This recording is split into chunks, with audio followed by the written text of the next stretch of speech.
host of this weekly show. So it is 8:30, at least in one place in the world, which is where I am, and it is Monday morning, so it is the absolute best time to be planning out what you're going to do at your startup. Now, it does not matter if you are an investor, because if you are an investor, you're going to be listening to another investor, moi, about who we invest in, why we invest in those companies, what are the good tips for investors, what should you go for, etc., etc. If you are a startup, you also want to be here because you hear from the very, very, very best startups on the planet in our very biased perspective about how they are growing and why they are growing and what they've done to grow and what was their focus. And it's highly interesting because we only bring in folks that we've invested in who are crushing it. Some are crushing it because they're building incredible brands. Some are crushing it because they're building incredible personal brand. Other folks are crushing it because they've got incredible go-to markets with outreach and LinkedIn or emails or goodness knows what else. Others are building great systems. Others are totally focused on product.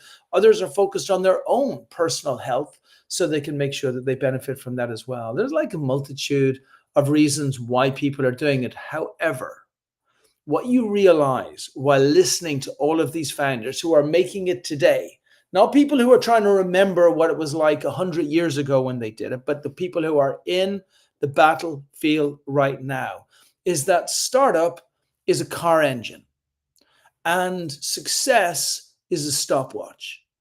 And we all have a limited amount of time to make it. That's it. The longer it takes, the lower the likelihood of breaking through. Not impossible, but lower likelihood. Also, it's not one piece of the car engine. It's not like you can say, well, my engine didn't start. Let me just go and take this one piece off. No, there are maybe 1,000 pieces in the car engine, and you have to take the car engine apart until you can find out which piece is stopping it from working. And it may even be that that piece is not working because it's aligned with another piece. And when you think of this analogy, you realize how difficult the complexity is of actually building a brand new company that has never existed before. That is what we do here. We focus on growth and we focus on the moment we're in right now, and we try and hack our way through so you all can have a better chance of being able to make it, and investors have got a better chance of being successful. Okay, so I'm going to bring in a phenomenal founder in about 5 minutes. What I always do at the beginning is give you my pearls of portfolio wisdom. So what are the things that I'm seeing happening in the last week that can be beneficial to you all in what you're doing? And then we kick off with this incredible company, Lincode. So I'm going to stay with my topic of last week, which was go big or go home. And I mean go really, really, really big. And so, as many of you know, we started flirting with the idea of building out a data center, but not just any data center, a peak performance center for AI, no less. And not half an acre, a quarter of an acre, but 50 acres. And for folks who are in this space, you will know that this is enormous revenue in the billions of dollars, a cost in the billions of dollars. It would literally be a pre-seed of $1 billion race. Pretty awesome. And so many of you might think, Brian, how can you possibly think of actually launching a company with a co-founder whilst running Expert Dojo at the most difficult time, probably at one of the biggest pre-seed raises of the year? Well, because actually, not necessarily intuitively, it is so much easier to raise big for something monster than it is to raise something small for something that is more speculative. Startup, venture backable, and I want to really draw a line under this, and then I want to talk about like venture backable, and then I want to bring Rajesh in. So when VCs, actually, let me start with founders.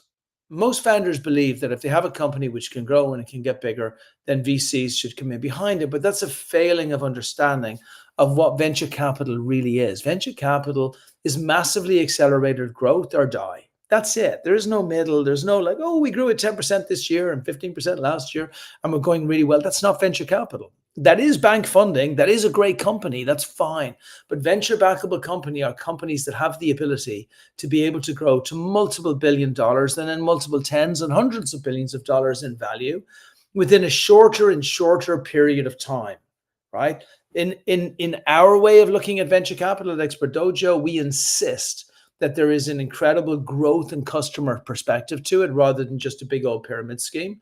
But in the generality of everything, it's about raising as much money as you can so you can build a company that's highly valuable in the future and very defendable. That is venture capital. But the fundamentals of building out a company that will make someone comfortable putting in $1 billion, now that's a different story, because it's not just about saying, oh, we're going to raise money so VCs are going to come in. No, no, no, no. There are stepping stones that need to be in place. And I'm going to go through over the next 4 weeks. I'm going to kind of break down what the stepping stones are. I'll break down what we did. But I will tell you on this call today, if we don't raise $20 million by the end of April, I would be stunned. And I mean beyond stunned. I think it's so much easier to raise 20 million of the first 200 of the first billion in an 8-week period than it is to raise one on a 10 in a 6-month period. So as you tune in next week, you're going to hear me talking about like the 3 or 4 fundamental foundational points of being able to raise such a large round so quickly and building the trust and confidence that people need. But we're not going to do that today. Today, we're going to bring in Rajesh, and Rajesh is going to join us, and we're going to have a great conversation. You know, the great thing with Rajesh and I, when Rajesh and I first met, neither of us had gray hair. We were young children in the meadow of life with these great aspirations about how the world was going to change. Right, Rajesh? Absolutely, absolutely. Thanks for bringing that up. Yeah, the more the responsibilities, the more gray hairs you will see. That's right. Rajesh is like 22. Okay, just so you all know, he's 22 years old. This is what startup does. Me, I'm only 19. But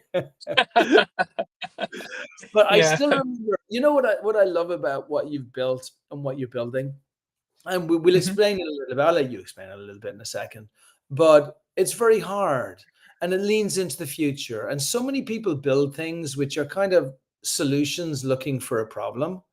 And then every now and again, there's somebody like yourself. So, like even the data center piece that I was mentioning right there, right now, is many people might think, well, Brian, do we really need more data centers? There's data centers out there.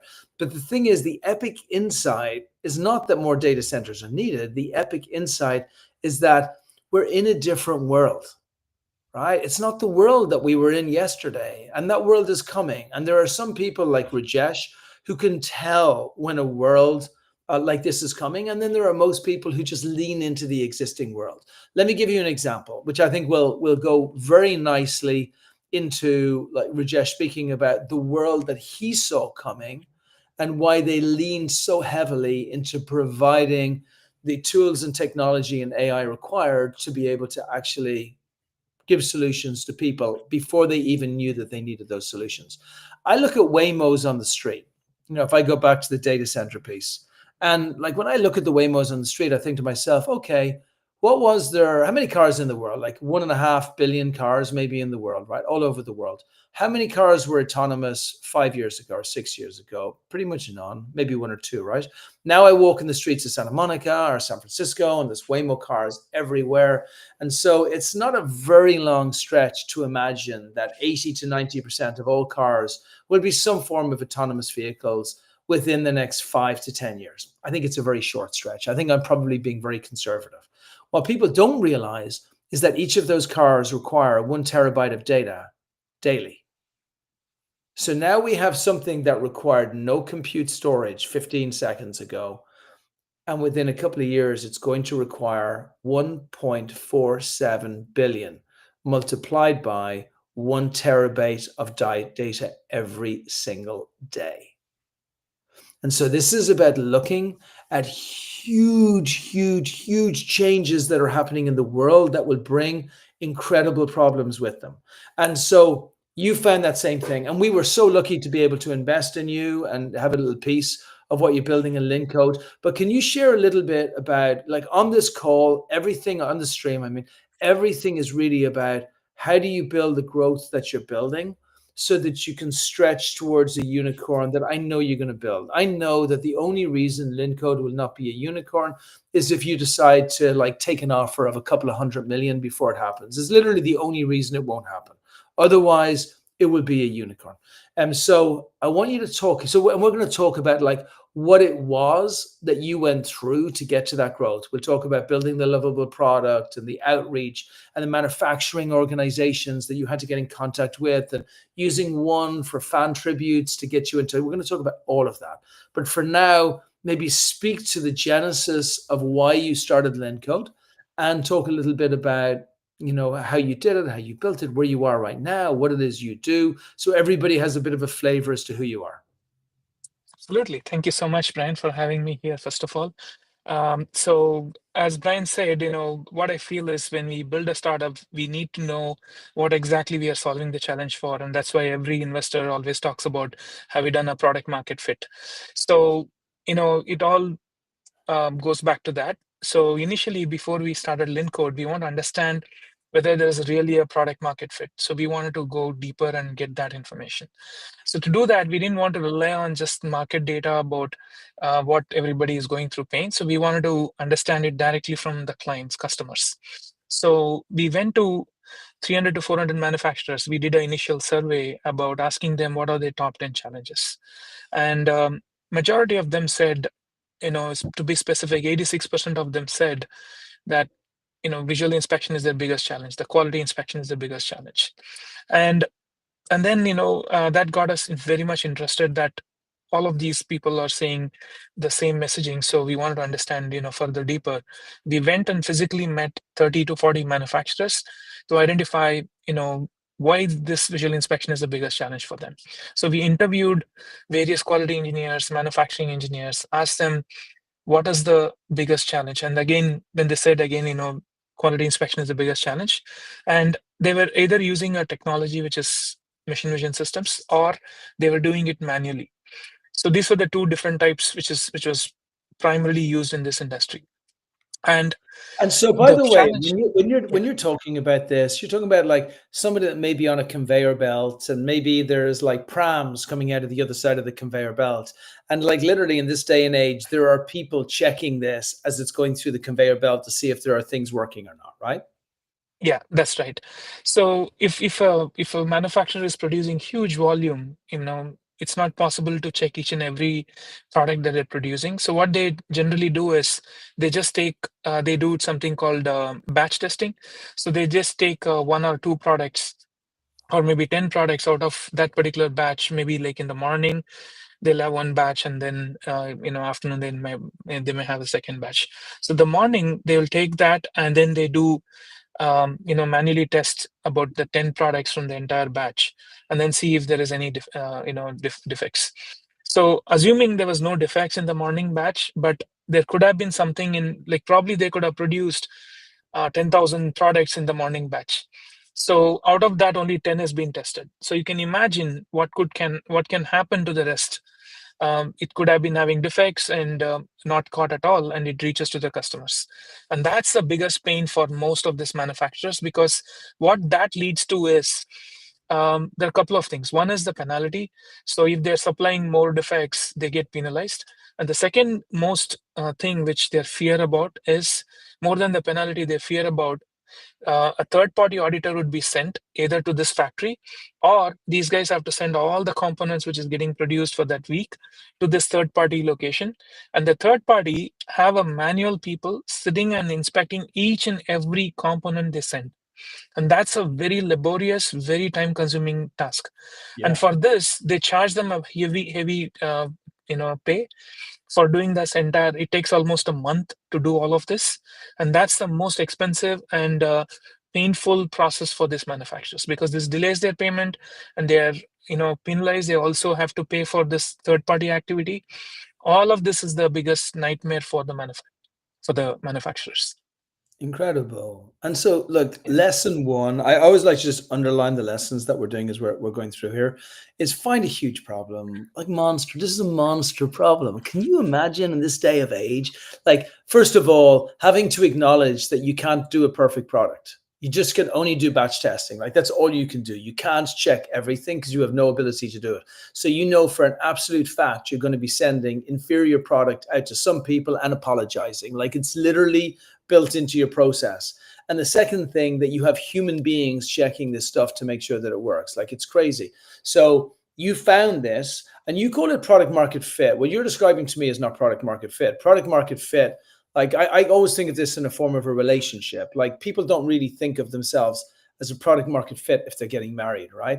I think what you're building here is a lovable product because you are desperately trying to understand what makes the other people feel, right? And the thing with a Right. relationship is pain is a stronger motivator, if not a much stronger motivator than love even is. But by combining them both, by helping people create something that makes them feel incredibly happy and helps them avoid pain, you have the fundamental principles of an incredible relationship. So wonderful. Now, you worked this out, you started to build your lovable product. How did you start to, first of all, how did you build it? And then talk to us a little bit about how you built the trust in the manufacturers that you had the chops to be able to do this. Absolutely. That's a very important point, Brian. It's a great question because as per Gartner, 85% of the AI deployments fail today, and majority of them are stuck in the pilot purgatory. So most of these manufacturers do a pilots with a lot of AI companies, and that fails. And they've invested heavily on those pilots, and they're not getting the results that they need. So the primary reason for this is where again we go back to the initial days how we started to your question. Like, we had to first strategize that what is the challenges. We understood the challenges story part of it, where we understood, okay, this is the machine vision is not very accurate, and manual inspection is not scalable, and they are having a lot of pain points even with both of these. So we took this input data, and then we had to work on how do we solve this. So one of the key challenge here is accuracy is the topmost thing. So they want whatever the technology they are going to invest in, they need a highest accuracy possible. To get to that highest accuracy, it boils down to the model, AI model accuracy, right? So how good your AI model is going to be, that's the first thing. And to Yeah. make the model successful, the next thing is the data set. So without the data, the model cannot be, even if it's a great model, without the proper data, it's not going to function very well. So Yeah. how do we get that data? That was the biggest question. We sat together, and we want to understand, if we have to go to each and every manufacturer where everybody is different, every product produced is different, every process is different. So it's not going to be the same, which holds good for the whole industry. So everybody manufactures in a different way. So we had to find, how do we collect the data from each customer? So one, if you have to be very successful and quickly scalable, then we need to have the format where we can build a pre-built AI models to specific industry, specific manufacturing process, specific surface of the product. So let's say if I'm going to automotive industry, majority of them are, let's say, engine related. So you have various products within the engine. So you're looking, most of the products are high precision products with the steel and metal. Either it's a casted, machined, or other different process. So we took, let's say, machining process, and we selected all the defects coming from the machining process and curated a data set only for the machining process. So whatever the defects that is throwing out, we curated that data for all the defects. And then we initially went to a customer, said we will work with them. It was a very large customer. We told them that either we'll do a free of cost or a subsidized cost, and we wanted the opportunity. And they just didn't believe us and give us an opportunity. We had to do a pilot for a couple of their parts, and we showed them how we are different, how we are thinking, and what we are doing there. So that's when we earned their trust to start with the minimal pilot first. And once we did that, then they agreed to roll out the entire plans, whatever the products they were producing. They were ready to give us the data sets for us. So that opportunity helped us, but it took us almost 9 months to only do for this one customer. Yeah, and And this you have is, to be patient. By the way, for these types of things, look, there's two types of customers. There's somebody who buys some yogurt in the local shops, and you can convince that person pretty easy. You just need to have a fairly sophisticated, convincing campaign. And then there's enterprises, which is B2B. And those enterprises are more terrified of losing their jobs than continuing with a bad process. And so nobody wants to be the one who hires a startup to. So you have to be persistent and you have to make it easy and you have to make sure that there's as little friction as possible. If a high price is a friction, that's a problem. If they have to change a lot of processes in a big area, that's a problem. If there's a potential that things could break and not go out properly, like that's a problem. So how you were building up their trust and you were getting in there and taking on small jobs to show big changes you could do within that, not a lot of people have the patience for, but you have to, right? There's no way around that. yeah, absolutely, absolutely. So we had to build this, entire thing for that particular customer and show them that it is working. And then we started collecting data from various other customers too, and created as a dataset pipeline in our case. So what this helps is, one, we don't have to go to every customer and ask for tons of data, Yeah. because a lot of manufacturers don't even produce defects every month or every, some we had some customers who produce defects only 6 months in once. So those are the important things to understand, and this data set helped us to prepare our successful deployments for future. Okay. And I want to go further now because I want to dig into like the outbound that you did. Because we all know if you're going to build a unicorn, you got to get to like $30,000 to $40,000 a month as quickly as possible. And then you have to make sure that you're doing something between 100 and 200% growth annually to be able to maintain that, to get through to a Series A within a reasonable period of time, and then to get to a B. And this has become more and more difficult because back in the day, and when I say back in the day, I'm talking like 3 to 5 years ago, a Series A was $100,000 a month. And now that's really shifted up for most companies to now do a little bit less. Can you talk a little bit about like how your growth trajectory and your investment trajectory has pretty much matched each other? You've done great on raising money and great on putting yourself into a position where people really respect what you have. But talk to us a little bit about how that works.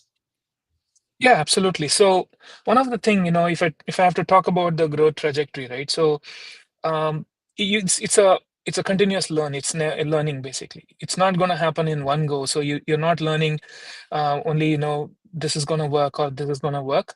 So you need to do multiple A/B tests and see what is working for you.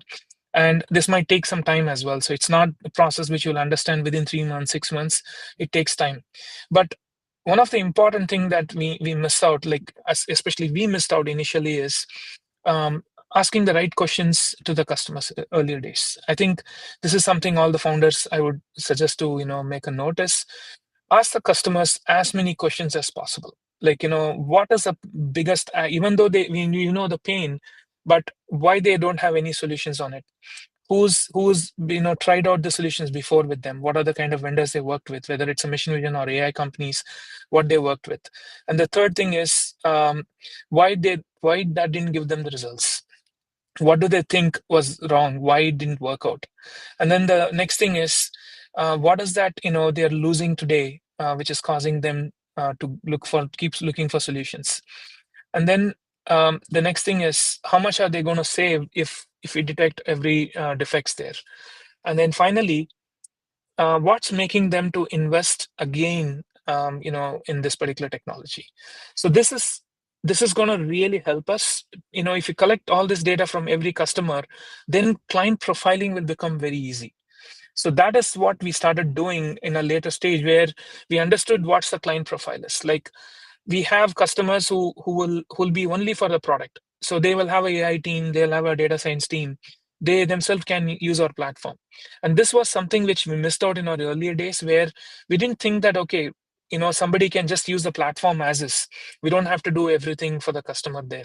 We were Yeah, only targeting customers who are ready to deploy our solutions on their factory floor. But this particular thought came when we were talking to one of our customer who were already having a data science team, and they were very impressed with our entire process. They liked the platform and they said, can you just give us the platform and we take it from there. I love Initially we that. thought, whether You're this is the quite right right. idea. Just to draw a line under it again, Rajesh, you're doing something really interesting. You're turning lovable product from something which is quite qualitative and difficult to be able to break down what it actually looks like, and you're turning it into a math algorithm. I mean, you're really saying is our customer is a $300,000 a year pain. Yeah. It's not necessarily manufacturing toys or manufacturing, space Much- yeah. products. It's $300,000. Our customer is $500,000 or $700,000 paying, because those customers, that whatever they look like wherever they are, and that $500,000 versus what's going to be charged versus what the actual feeling of having this thing working looks like is the easiest customer in the world. You almost don't even have to pitch, right? You just come straight in. You're like, hey, you're $500,000. You need this, period. Yeah, absolutely. There's a question from someone on the LinkedIn. I So should I see it. answer that Okay. or? So Rakesh Yeah. has got, what industries have shown the highest demand for AI driven defect detection? Also, what's your pricing model, subscription, pre-inspection costs, or enterprise leasing licensing? So lots in there, and share what you can share. But then what I want to get to is I want to get to like how your growth jumped based on how many folks that you needed, and then like what that turned into revenue, and then how you aligned your fundraising with that from money that you raised, so that both founders and investors can see how you've grown as a company in line with what a venture backable company is. But let's start with Prakash first. Yeah, absolutely. So he's asking about what industries have shown the highest demand for AI driven defect detection. It's primarily automotive because it's very complicated, unlike in pharma or other industries where it's a set kind of a solution. It's fully automated. It's very easy. But automotive is the very complicated and challenging because you have very large components, you have tiny components, and the defects are very very small. And there could be cases where we are not only looking at defects. It's basically customer can see the defect, but they have tolerance on those defects, and that's more complicated. So they'll say, okay, let's take an example of porosity. Porosity can happen in multiple places. So they will okay the porosity, but they will not okay the porosity with, let's say, in a higher density in a specific location, or if the size is slightly 15 microns or 20 microns more than the other one. So these kind of defects are impossible for human eyes, because how would you differentiate 20 micron defect of porosity on a part which is to be rejected, and 15 micron is okay and considered is fine?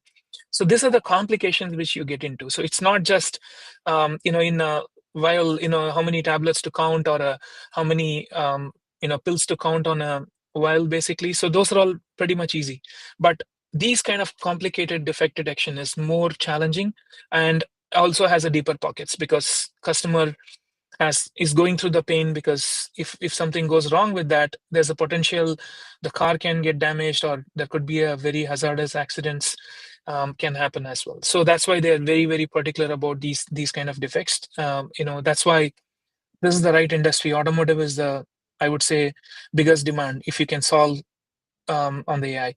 And another thing is not about AI alone, is on the automotive, is how you do the setup. Like robotic startups, it's going to really help them as well, because usually if you look at some of the defects in the automotive parts, like we have one from a customer, the defect is not visible from a direct top view. It needs a specific angle for the defect itself to be visible. So this is not an AI challenge. What AI can solve is, if it's something visible, AI can detect and say, okay, it's a defect or not. But if something is not visible, then it's not an AI problem at all. But as far as customer is concerned, for him, defect is a defect, whether it's AI is solving or the camera positioning or robotic positioning is solving it. They don't care about that. They need a solution. So we needed to work with like robotic companies, or conveyor companies, or camera companies, to set up the angle correctly, to make sure we can see all the defects in different lighting angles or different angles as well, using the camera. Yeah. So And the other, that's but Rajesh, the other nice thing as well is that, like, by dealing with something that's very hard to deal with, it's not Mhm. just that there's deeper pockets. It's not just that it's a more difficult thing to solve. It's also bigger moat, because most people are not going to take that on because it's just too hard. And like once you get into a place of hard, then it's much easier to be able to solve harder going forward. And then you become the thought leader, the market leader, and somebody who is impossible to replace. And very quickly, because I do want to get to growth, subscription, pre-inspection cost, or enterprise leasing, your model. So some of these are like, proprietary, so I cannot disclose everything, Yeah, I but like I that can even more. disclose. Yeah, we're not telling you. Okay, we're not telling you. Yeah. Okay, for cash, you're gonna find out when we go IPO. So you can work it out. It's not that hard. But I think what's really nice about exactly what you're hearing from Rajesh here is that this thing is very purposeful. Nothing is random. Nothing is maybe. Nothing is, oh, you have to be a startup acting like a Fortune 500 corporation, but you're still a scrappy startup, but you have to think like that. And so the model that you will build is very specifically around the customers. Okay. Talk to Yeah. me. But By the way, one yeah. thing, Brian, sorry, one thing I can actually tell Prakash is, so the pricing model is something which, we think, we are still early days to even finalize that. And we are going to be like, trying out various pricing model. We are working on a specific one right now, but we may be doing all of the four that you have asked for. So, we are very flexible with customers because we would love, one of the model we would love is per inspection cost, but no customer in the world is ready today for that. So, that's why we are working with various different models as well. Actually, let me pull this back for a second. So, actually, you bring up a really interesting point. It's not just that a lot of people give solutions looking for a problem, it's also that we give a payment structure that is representative of what we want and VCs want, and not what customers is actually very hilarious. Very stupid, like it's crazy. Like we go through phases where VCs are like, you have to have a SaaS, and you get people like totally destroying incredible models for customers just so they can build a SaaS so they can raise the next round. For people who have no clue what they're doing or what industry they're in. Ludicrous, right? But very few founders have got I don't even say bravery, the common sense to be able to say, just shut up. Let us build the company for our customers, for something that's valuable for them, rather than just building out something on some BS, lean startup playbook told them they should do. So yeah, what you just said is absolutely the way. Lovable product is not about waking up one morning and saying, I understand and engage in love on the maximum level today. It's a learning process. You're getting to know someone. The someone just has to be your customer, happens to be a customer. And in the same way that some people might like, eggs and bacon in the morning in bed, another person might like to go for a brisk walk in the forest. You have to understand what they need. The more you show, and people are going to hear me say this more and more again, user empathy is going to be the biggest branding tool of attack against large brands over the next 5-10 years than any other tool. And you know what user empathy means? It just means you care enough to ask, right? People are so unused to that today that it's going to become huge in the future. I do want to throw up my boy Madav. A lot of people do say that I racially profile and I have biases, and it's absolutely true towards Indian founders. I wish I could lie. I can't lie. I just know like Indian founders are like more successful. I can't even say all the stuff I believe. But look, if you all think that I might believe it, you'd all be correct. I do believe it. And it's one of my proudest moments that we are opening up a program over in India. And it's not even like, and everybody's so nice over there and so welcoming over there. And we're doing a big conference, which we're going to do over in April. But for us, the really exciting piece isn't even opening in India and helping entrepreneurs being successful, because that's kind of easy. They could do that without us. It's really building that bridge between the United States and India, which we think is going to open up like crazy. And then being there to support the founders we invest in, both go from the US to India and from India back over to the US again. So yeah, guilty as charged. That's exactly what I'm going to do. We have couple of other really good questions in here, but can you maybe speak to growth a little bit and also your success in The fundraising? investor.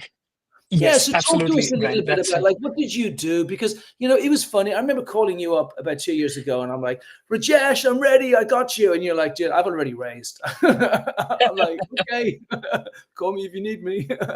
And so, talk to us a little bit about what your strategy was and how you did it and how you built it, and then also maybe aligned with that, how you managed to go from one successful customer to another, to another, to another at a time when you were still building out the technology. So it's not like you were a 20-year company that had everything worked out. You were working it out. So just take us a little bit through that journey. Absolutely. So one of the important thing, even for fundraise or even for succeeding with the customer, is successful deployments with some major logos or something very complicated in the industry. So that helped us to understand, like, as I said, messaging is important. So we understood from the customers, like, what made it successful and why it was very critical for those customers. Like, we could get their complete story, and then we understood that, okay, if we have to go and reach out to specific customers in the future, this is the messaging we have to take it. And we, even when we reach out through our sales SDR, so basically we send out a cold emails saying, how they can save a specific things on the factory floor, how we have helped in other industry. And most importantly, what we got, the important messaging is there are existing machine vision solutions available there. So if we retrofit into those existing machine vision solutions, then it is cost effective for the customers. And second thing is, most important thing is, they didn't need it to time to build every infrastructure. We could tap into the existing one and straight away start proving how our model is improving them within a couple of weeks. And since it's all done within 2 weeks, they didn't have to worry about paying us pilot fees or huge pilot fee and wait for 2 months or 3 months to see it's working or not. So they could see everything from day two, and then within 15 days they could see the way it's improved from this second day onwards. So these things help us in growing faster. We could reach out to more customers, and we could show them value within a couple of weeks, and that was a major decision point that started helping us to grow. And today, we are growing faster primarily because of these two reasons. And one of the important thing, as we all know, investors love revenue. And if you can prove them that how fast you're growing and what is your future plans and what is your burn rate, and if you're keeping your burn rate in check, I think these are the important things investors love. Like, you have a less burn and you're scaling with that less burn, and in future, how much you need to burn to raise into a certain amount there. So if you need, let's say, $2 million to burn, and then if you're going to only do $1 million, then no investor will like it, and it's Yeah. not a proper business model. So if you are going to raise $2 million, and that $2 million is going to get to $20 million, that is something every investor would love to hear. And how are you making the $20 million? What's your plan to do that? Those are the important things an investor would like to see. And even if you're going to do that $20 million in a year or two, they're fine with that. But you need to have a proper plan of how much is your burn, what's your gonna runway till you reach the 20 million. And once you reach the 20 million, what's your next? These are the important things to have in mind when you're talking to the investor. And if you're talking to very big VCs, like series D kind of a VCs, they don't like, if you're going to say that you're going to run the entire show, right? So you need to show them the value, like, okay, your first step is $10 million. The next step is getting a revenue of $50 million. When are you going to reach 100 million? At 100 million, what's your plan? What are you going to do differently? So these are the questions every VC will ask. And most, again, very important thing is to learn from the VC itself. Like, what is that plan we need to have? Like, let's say if the founder doesn't know today, what is that plan is needed? During the conversation with various VCs, I mean, every VC is not going to say yes to you. Definitely everybody will have to meet 200 to 300 VCs in our life. So during that 200 300 VCs, you would definitely want to learn what are the things I need to have for the company. It's not for pleasing the VC or only getting the money. It's majorly for us to learn whether this business model that I'm working on is sustainable, whether can I make this as a $1 billion company, or what is that I'm going to do with this. So that clarity will automatically get when we are having these conversations with the VC. I want to hone in on that for a second because it's so important. I was smiling like as you were thinking because I just remembering all of the decks that just like when we get to the projection slide, it's like this. It's like Hockey stick, yeah, right? it's so easy. Like it's so easy. Like this is why I love PowerPoint presentations because they always look amazing. I've literally never seen a PowerPoint presentation that doesn't look incredible where it goes like this. But that's not real life. And maybe 5 years ago that would have been okay. You know, people would look at it and they'd be like, "Oh my gosh, you're special! Like everybody, a founder out there, you're going to do fine." But today, people don't do that, and it's not your fault. Like it's the VC's fault because a lot of VCs made a lot of silly bets over the years. Not just SoftBank, loads of VCs made bad bets, and the market came down, which meant that people were really punished on those bad bets. So now those VCs they got to do it properly, and if they're going to do it properly, they are only going to be investing in founders who are showing that they have the chutzpah of sorts to be able to achieve what they're saying they're going to do. And that means you bring facts behind it. And it means it's not a one-time presentation. You're actually speaking to how you're going to grow the company in the future. And then you're making sure you're keeping them engaged. I continually got updates from Lincode all the way through, like all the way. I know about all of the new companies they're bringing on, the new customers. I know what's happening within the new customers. I know it before even asking. And I like asking. I like getting to know what's happening within the org. But when the CEO is so strong on covering the bases, look, companies fail not because they can't sell stuff. Companies fail because they fall through cracks, right? Sometimes the cracks are cash flow. Sometimes the cracks are skill sets in the team. Sometimes the cracks are timing is where they fall through cracks, right? And so the more you do to cement up the cracks, the better a chance you have of being able to drive this through. So I love that. I love that you're talking about that. Other than, and also the other point that you keep going back to is loving the customer all of the time. You're always talking about protecting the customer, making sure that the customer is okay, making sure they're fine. And we literally, look, my customer, I always believed were startups at the beginning. And in many ways, my heart will always be there. But really, my customers, the LPs, right? Because if we lose the LPs' money, well, that's no bueno, right? And so we had one LP that we were going to get them to put $1 million into a company, and it was a direct investment into a company. And then we said to the LP, you know what? We're actually not comfortable with it. We want to protect your money and we want to try and suggest you put it elsewhere. And they were so happy. Like we could have put it in that first company. It wasn't our money. We were just letting them do what they wanted to do in the first place. But because we were protecting them, at least in our minds, the LP saw that. And because of that, a better relationship is being built. And I think what you're saying, Rajesh, is exactly the same. As you have these people making a decision to bring you in as manufacturers, they see you as a provider that's protecting them first in a weird way rather than selling them stuff. Am I reading this correctly? Absolutely, you're right. You're right. So most of the customers need, to see that value, and then once they see the value, they welcome you, with both the hands because they know that you are solving this. Like we have one customer, I cannot name them right now, but they they've clearly told all our competitors, all our, whoever coming and pitching to them that this particular area, we only go with Lincode. We don't want to sign up with anybody. So it's like the purchase team itself has made a, strict thing that if any new requests come from any of these lines for visual inspection, that has to go to Lincode.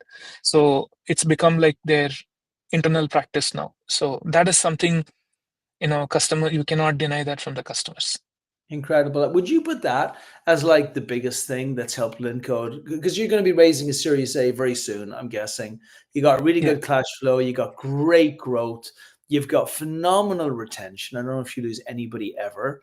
And like the company is doing fantastic. And your cash flow optional, which means if you want to spend money, extra money, and you don't want to make money that month, it's your choice. And if you want to make cash, if you want to make EBITDA that month, it's your choice. And so you're in a wonderful place. So just talk to us, first of all, on what next looks like. And also, i.e., where are you going to go to? Series A, and what does that look like? And when are you looking to do that? And then talk to us a little bit about maybe if there's anything we've left out as to what was important in your growth to get you to where you are today. Throw that in there as well, please. Yeah, absolutely. So there are multiple questions here. So let me start with the growth question. So that is most important thing I feel, for successfully raising a Series A or, growing our company as a next big thing in the industry. So our focus is we really want to nail the automotive industry and aerospace industry. So we want to Mhm. be branded as the number one inspection company for this Nice. this segment. That's our focus. And having said this, another thing that I would really advise my fellow entrepreneurs, they might be knowing this, but focus is very important.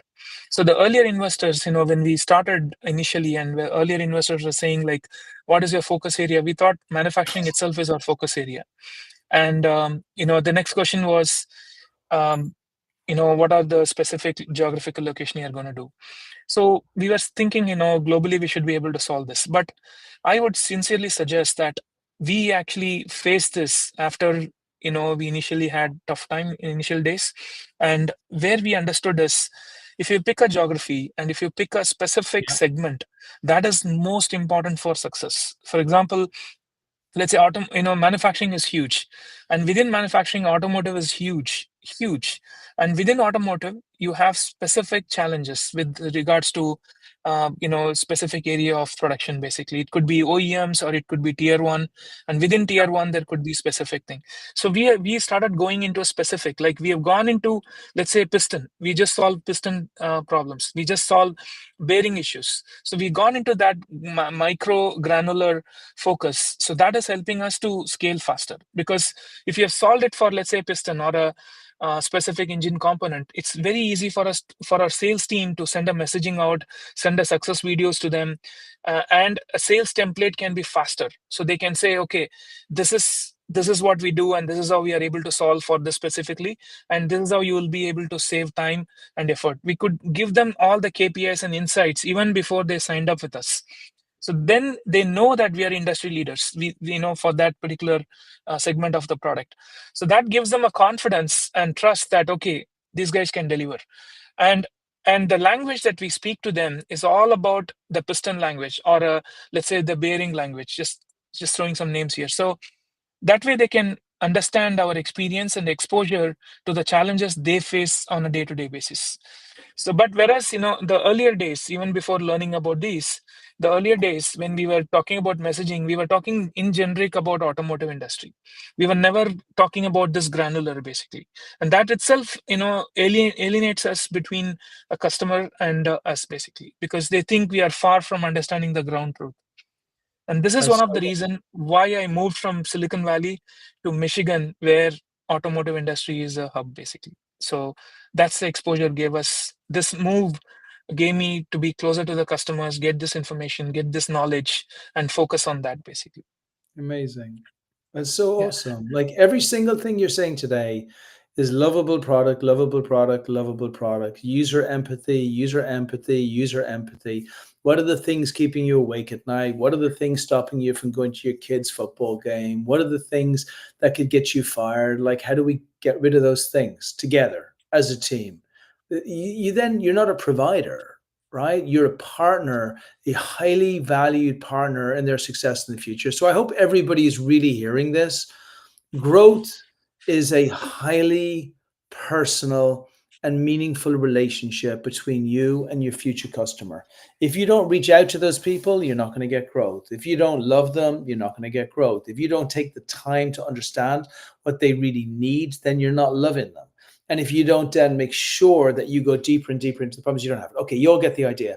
I think what's really fascinating with the group here is that just that, like all of these highly technical questions, which is awesome, is that people are like, okay, cool, we get the growth, we get the level of the thing here. But like maybe just incorporate this question and then also the previous one, which was, how did the system handle edge cases? And then talk a little bit about thoughts in integrating IE with predictive maintenance. I think it would be a cool way to finish. And then I would like you to, and when are you going to do your Series A, Rajesh? So we are going to do sometime in July. That's where when Oh, we are planning. July, August is the time frame we want to start. That's one thing I want to tell. Series A is not going to finish in 2 months, 3 months. It might take go up to 4 or 5 months. So we needed to be prepared for the Series A rise, because we need to put in a lot of effort when we are going to raise the money. We mhm. need to speak to various investors, and we need to be prepared for timeline as well. Like, not just we need the money alone, right? So we need to be prepared for um, the time we are going to spend with each investor, the conversations, the due diligence process, and then finally, documenting everything. All of this is a process. So we need to be very, thoroughly ready for these, because we don't want our growth to be hampered while doing this process. We might having some important customer meetings. We don't want to miss out those. So we want to be clearly planning out even this fundraise as well. Spoken like a truly professional project manager. And then just on these two comments here, and then we'll finish up and just give you details so folks have it. But like system handling edge cases where traditional automation fails, I think that's so interesting in the world that we're in today. And then also jumping into just thoughts and integrating AI with just predictive maintenance in general. Yeah, the first question is, as I said, we went to a granular focus in the segment, and we have created a pre-built AI models Okay. specific to handle, each of these cases. And we bring in with the data set. We do create augmented data sets and synthetic data sets and so on, and that helps in quick deployment and also improves accuracy within a week's time. And that's why we are better than the existing machine vision systems. And also, we use the existing vision system as a camera for us, and we upgrade that system. Like, for example, in one case, the customer was using a camera only for doing measurement. We went and told them that, use the same camera, keep doing your measurement. We'll add the functionality of surface defects onto that. So that's how we went about and help that customer, and we can improve the usage as well and save their costs. And answering the second question about predictive maintenance. So predictive maintenance is more, not every customer is going to be interested to work with the predictive maintenance. So it's going to be more, the for the mission suppliers or the mission builders. Now these guys are waking up, all these mission builders and mission suppliers, about having AI in their machine itself. So these guys are the right target for the predictive maintenance, because this will increase their support contracts. They can do a much better support, and they can know what's happening on the manufacturing line, how many products are produced on their machines, and what are the general defects it's occurring, creating, how they can save those defects. So this will help them to go and get more customers, showing this as a KPIs for their customers. So I think approaching the machine builders and machine suppliers for the predictive maintenance is the key, and integration is breeze. Either predictive maintenance or even using this vision data from our systems can be added to that. Okay, amazing. So forecast for AI and predictive maintenance in the future, and then just finish off with, for any investors and anybody who's listening, obviously you can see why we invested and why a ton of other venture capitalists have put money into this company, because they're building something that they have an immense domain knowledge in a way that customers really love it. There is really no other secret to scaling $1 billion company. It's just that, right? And Lincode do it like in an amazing way. But what's your predictions? Where do you think AI, predictive maintenance, automation is going to go in the next 3 to 5 years? It's going to be all AI driving the factory. So already, lights out factory has already been tested out in a couple of locations, and it's working great. So the future is going to be lights out factory, where everything is going to be produced, automated in an automatic way. So no, there's going to be no people. It's going to be run by robots and AI, and it's not like too far. It's going to be like in the next 3 years. As you can Wow. see, humanoids are taking over on manufacturing process and assembly. So that was a missing piece in the automation in the manufacturing lines, and this is going to solve that. And bringing back production to America is going to be not a dream anymore. It's going to happen very soon, that all the manufacturing will happen in the US. Yeah. Wow, incredible. Where do the humans go? Humans can be as supervisors. They can manage all these factories and do Humans, the designing. beware, get ready, okay? Get ready. Don't wait for this stuff to happen. But no, incredible insights, phenomenal company. I'm so proud that we invested in you. Other investors out there, if you are listening and you're around the Series A stage, you want to get in on this early. This is an easy one. Rajesh, how can people contact you? R@lincode.ai is my personal email address. R as in Rajesh, r@lincode.ai, or sales@lincode.ai. Happy Okay, to. so not Rajesh at Lincode.ai. That works. I'm making it easier for people. I love that. You see, that's exactly everything that we've said all the way through. What you do is other people just put the stuff out and make people adapt into the processes. You think to yourself, hang on a sec, like Is Rajesh very hard to say? It's really not that hard to say, but R is easier. So I'm just going to put R in there. God bless you. Rajesh, Thank you. amazing, my friend. Keep doing what you're doing. Keep building this incredible machine that's going to take over the world. Everybody out there, you just had a masterclass in how to build a unicorn.